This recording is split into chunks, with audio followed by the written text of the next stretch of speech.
बेनज़ीर, आपसे सवाल ये हो रहा है कि अमेरिका ने पाकिस्तान समेत 75 ममालिक के लिए इमिग्रेंट वीज़ा का इजरा आर्जी तौर पर मुअत्तल करने का ऐलान किया है। अमेरिकी इमिग्रेशन के फैसले के पाकिस्तान पर क्या असरात होंगे? अलीना, पहले तो ये कहा तो जाता है इमिग्रेशन पॉलिसी है अमेरिका की, बट मैं बड़ी क्लियर हूँ कि ये सिर्फ और सिर्फ एक रेसिस्ट पॉलिसी है। अगर आप देखें ये 75 कंट्रीज, इसमें से कितने यूरोपियन ममालिक हैं? मुश्किलों से 3-4, वो भी कौन से? Bosnia, Kosovo, Russia. बाकी सब हमारे जैसे हैं, वो जो कलर्ड होते हैं, जिनको आप अमेरिका, अब डोनाल्ड ट्रंप चाहते हैं कि वो हमारे मुल्क में नहीं आए, सिर्फ गोरे आए और बाकी कोई ना आए। तो वो जो एक नारा था डोनाल्ड ट्रंप का कि मेक अमेरिका ग्रेट अगेन, वो असल में था मेक अमेरिका वाइट अगेन। तो ये बड़ा क्लियर होता जा रहा है। तो अलीना, जो लेकिन जहां तक इंडिया ये बात की पे तो जाती है, नहीं है पाबंदी। अगर ऐसा होता तो इंडिया भी तो इंक्लूडेड होता। बिल्कुल अलीना, बहुत से ममालिक हैं जो नहीं है, लेकिन कोई साइंटिफिक बेसिस नहीं है, कोई डेटा नहीं है जिसके बेसिस पे आपने इन ममालिक का फैसला किया कि इनको डालना है। जरूरी नहीं है कि सारे जो कलर्ड ममालिक हैं उनको आप इस लिस्ट में शामिल करें। एक चीज मैं क्लियर जरूर करना चाहूंगी, क्योंकि कहा जा रहा था कि सिर्फ जो इमिग्रेंट वीजाज हैं उन पे ये पाबंदी जो है वो लगाई जा रही है। इमिग्रेंट वीजा मतलब अगर आप बाहर जाके अमेरिका में पासपोर्ट लेना चाहें या ग्रीन कार्ड लेना चाहें, वहां पे रहना चाहें। लेकिन एपी की, एसोसिएटेड प्रेस की इस पे रिपोर्ट आई जिसमें उन्होंने बताया कि इसी हफ्ते सारे जो काउंसलेट्स और एम्बेसीज हैं अमेरिका की दुनिया में, उनको भी ये भी हदायत भेजी गई कि नॉन इमिग्रेंट वीजाज पे भी आप सख्ती करें। नॉन इमिग्रेंट वीजाज क्या होते हैं? Tourist visa, student visas, business visas. और सख्ती कैसे करें कि अब आप ज्यादा सख्त सवाल पूछें उनकी तालीम के बारे में, उनकी सेहत के बारे में, और सिर्फ इंग्लिश में पूछें। कैसे होता है ना, एम्बेसी में आप जाते हैं तो कोई सवाल पूछें तो वो कहते हैं चले हम ट्रांसलेटर ले आते हैं अगर आपको समझ नहीं आ रही। अब वो कहते हैं नहीं, आप उनसे सिर्फ और सिर्फ इंग्लिश में ये सवाल पूछेंगे। एक और चीज अलीना, ठीक है। क्योंकि ये कहा जा रहा था, ये बहाना बनाया जा रहा था कि ये जो इमिग्रेंट्स हैं ये हम पे बोझ बनते हैं, हमारे मुल्क में आते हैं, पब्लिक वेलफेयर फंड्स लेते हैं। लीना, इस पे एक बड़ी तफसील से पिछले साल रिपोर्ट आई थी जिसने बताया कि सबसे ज्यादा पब्लिक फंड्स अमेरिका की जो हुकूमत से लेते हैं वो अमेरिकन बॉर्न नेटिव अमेरिकन होते हैं। वो ये नहीं होते, इमिग्रेंट्स नहीं अच्छा। होते, वो ही होते हैं जो अमेरिका में पैदा होते हैं। वो सबसे ज्यादा फंड्स इस्तेमाल करते हैं। तो सिर्फ इस पॉलिसी का एक ही मकसद है और वो है खौफ फैलाना इमिग्रेंट्स पे। और पाकिस्तान से जो लोग जा रहे हैं, जो क्योंकि हम बहुत ज्यादा रेमिटेंसेस पे भी डिपेंड करते हैं, उनके लिए और मुश्किल होगा। और जो एक कानूनी प्रोसेस फॉलो कर रहे हैं, मुझे तो समझ नहीं आती यहाँ से अगर कोई कोई जाए भी अलीना, तो जाहिर सी बात है उनको जाते साथ तो नौकरी नहीं मिल जाएगी। कुछ आपको डिपेंड करते हैं, आप गवर्नमेंट की तरफ थोड़ा सा देखते हैं, वो लीगल एक कानूनी प्रोसेस है। तो ये सिर्फ और सिर्फ एक रेसिस्ट पॉलिसी है और ठीक एक है। खौफ फैलाने की पॉलिसी है। ठीक है, thank you so much Benazir. Irshad Bhatti, आपसे इंतहाई भोले शख्स ने सवाल किया है। वो पूछ रहे हैं कि इलेक्शन कमीशन ने इस्लामाबाद में बल्दियाती इंतखाबात का स्केड्यूल वापस ले लिया है क्योंकि हुकूमत ने 10 जनवरी को मकामी हुकूमत के ढांचे और इंतखाबात के तरीक़ाकार में तरमीमी ऑर्डिनेंस जारी किया है। सर, इस वक्त ऑर्डिनेंस जारी होने का मकसद क्या है आपकी राय में? मैडम शेख, आपने लफ्ज़ बड़ा खूबसूरत इस्तेमाल किया। उस भोले शख्स को सलाम। और मुझे खुशी है कि अभी भी हमारे मुल्क में ऐसे भोले शख्स मौजूद हैं। और मेरे प्यारे भोले, एक हुकूमत भी भूल चुकी है कि जो चीफ़ इलेक्शन कमिश्नर साहब बहादुर हैं उनकी मुद्दत कब से ख़त्म हो चुकी है। और अब तो मुझे ऐसा लग रहा है कि शायद वो और शहबाज शरीफ साहब हमारी ज़िंदगियों में वज़ीर आज़म और चीफ़ इलेक्शन कमिश्नर रहेंगे अगर कोई दोनों जगह पे कोई वंडर बॉय ना आ गया तो। वैसे तो मुझे इस पर भी एतराज़ है कि शहबाज शरीफ साहब जितने माशाल्लाह सेहतमंद हैं, चाको चौबंद हैं, उनको ही वंडर बॉय कहना चाहिए था। उनके होते हुए किसी और वंडर बॉय की वंडरफुल बॉय है ना वो तो। हाँ, वंडरफुल बॉय मैडम शेख। दो मुल्क आपस में, 2.25 अरब इंसान आपस में हालते जंग में थे और सहरी के वक्त मेरा शहबाज, ये दुख नहीं आपका जाता वैसे? मैंने नहीं जाता। फोन रख के तो स्विमिंग फरमा रहे थे और फिर साथ साथ फोन पे भी नजर थी। डोंट बी जेलस भट्टी साहब, मकसद बता दें आप हमारे सलमान शाह भोले साहब को। अब ये बात ये है कि मुझे तो मैं बड़ा हैरान होता हूँ कि ये जमहूरियत का नाम लेते हैं। खैबर पख्तूनख्वा ले लें, उसके बाद सिंध ले लें, बलूचिस्तान ले लें, पंजाब ले लें, कहीं कोई ऐसा बल्दियाती निज़ाम खड़ा है और कोई काबिल ज़िक्र है या कोई चीज़ नज़र आ रही हो? और किसी भी जमहूरियत की कहा जाता है कि रूह ये बल्दियाती इलेक्शंस होते हैं और बल्दियाती निज़ाम होता है। इस्लामाबाद चौथी मरतबा मुलतवी हुआ है और मैं भोले आदमी को कहूँगा कि अब तो इन्होंने आधा तीतर आधा बटेरी कर दिया है, पता नहीं क्या कर दिया है कि 3 हल्के और 3 टाउन कारपोरेशंस होंगी, 3 मेयर होंगे, 6 नायब मेयर होंगे, मेट्रोपॉलिटन कारपोरेशन निज़ाम ख़त्म हो गया है और 20-25 लाख की इस्लामाबाद में कि मैं सिर्फ इस जो मेयर्स और होंगे इन 3 हल्कों में 3 टाउन कारपोरेशन में 4 ख़वातीन होंगी सिर्फ। और मज़े की बात यह है कि बराह रास्त अवाम के वोट से मुंतखब नहीं होंगे, अब ना अवाम को जवाबदेह होंगे।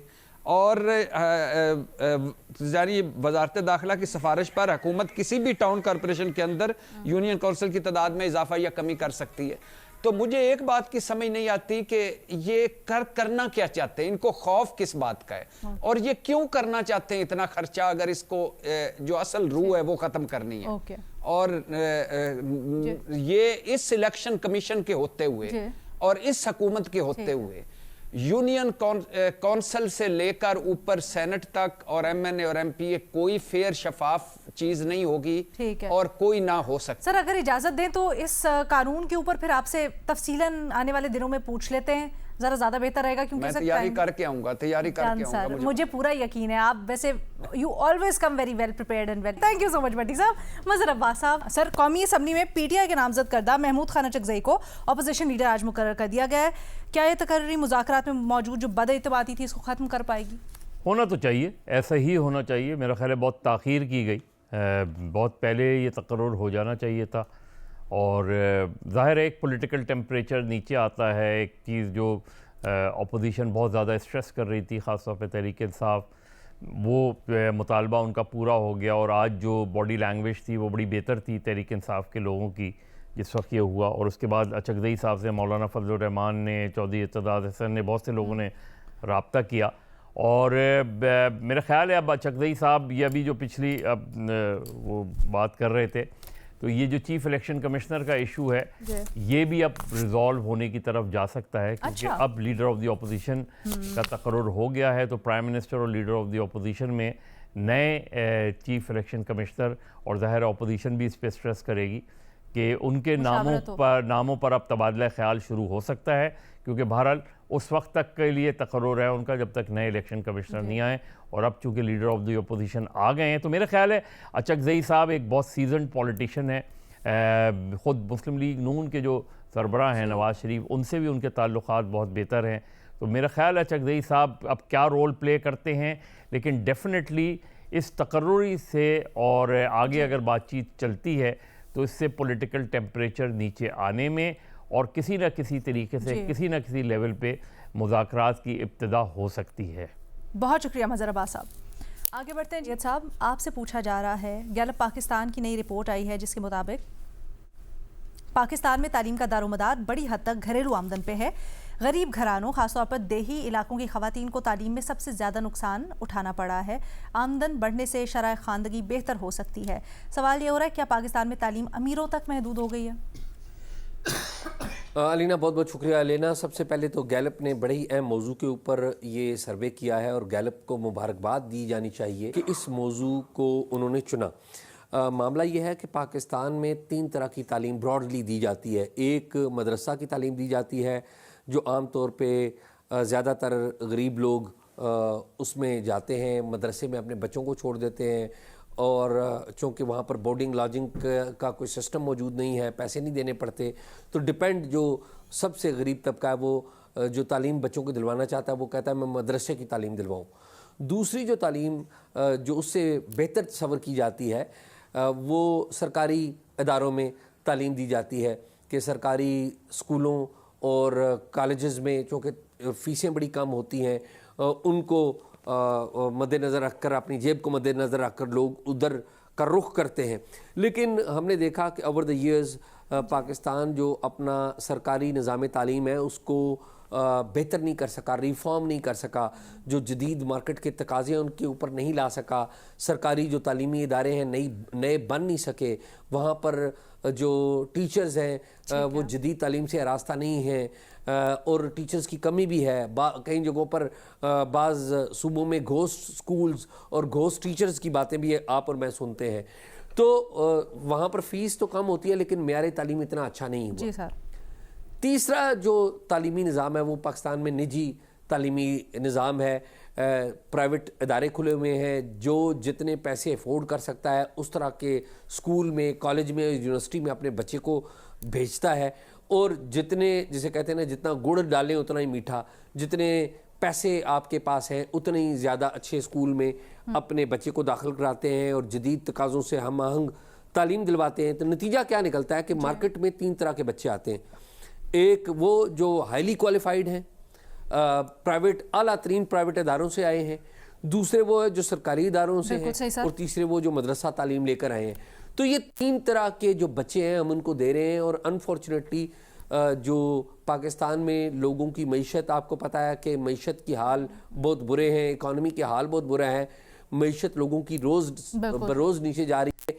एक सर्वे इस पे भी होना चाहिए और आई बिलीव कि गैलप वाले करेंगे कि कितनी बड़ी तादाद बनी है कि लोग स्कूलों से या कॉलेजेस से अपने बच्चों को निकाल रहे हैं और मदरसा में डाल रहे हैं। अच्छा। या किसी भी जगह नहीं डाल रहे, काम पर डाल रहे हैं। सर आपने ये भी तो एक आपने बड़ी सही निशानदेही की है माशी पहलू की, लेकिन सर एक और चीज़ भी इसमें, आबादी, क्योंकि इसमें कहा गया है ना कि जैसे गरीब घर और पर जो देही इलाकों में ख़वातीन की निस्बत मर्दों को ज़्यादा प्रेफरेंस दी जाती है। सर्वे में लिखा गया है कि अगर आपके घर में मर्द बच्चा है और फीमेल बच्चा है तो उसमें से मर्द को कहा जाता है कि तुम पढ़ लो।